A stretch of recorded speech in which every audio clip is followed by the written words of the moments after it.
Lorsqu'on observe les images satellites de la Terre la nuit, publiées par la NASA, on peut constater que l'Afrique est le continent le moins éclairé au monde.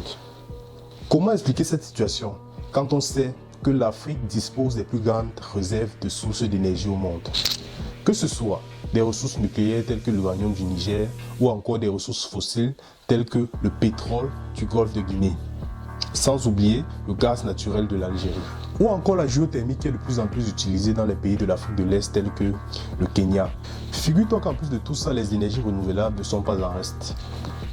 Avec un ensoleillement très élevé, l'Afrique est le lieu de rêve pour installer un maximum de plaques solaires qui conduirait à une forte production d'électricité disponible toute l'année. Ce qui n'est pas aisé dans d'autres parties du monde où en période d'hiver, le soleil est presque inexistant. Comme d'autres énergies vertes, nous avons une panoplie de fleuves propices pour construire des barrages hydroélectriques comme c'est le cas au Cameroun.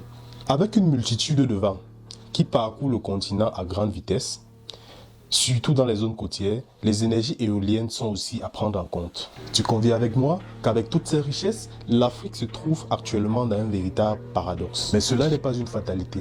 Plusieurs initiatives sont déjà en cours sur le continent pour pallier à cette situation. Les plus récentes, que je qualifierais d'événements historiques, sont les accords signés par les gouvernements respectifs du Burkina Faso et du Mali avec la Russie pour la construction de centrales nucléaires sur leur territoire. Cela représentera une véritable aubaine pour l'électrification de la sous-région d'Afrique de l'Ouest. Néanmoins, il est important de noter que le berceau de l'humanité se trouve actuellement dans cette situation à cause d'un gros déficit en matière de connaissances technologiques dans le domaine de la production d'énergie. Comment promouvoir le développement de l'expertise africaine en matière de production d'énergie? Répondre à cette question, c'est l'une des raisons d'être du média Transfert de technologie vers l'Afrique. Ainsi, à travers ce média, nous consulterons à la loupe toutes les technologies qui se cachent derrière la production d'énergie à partir de toutes les sources citées précédemment.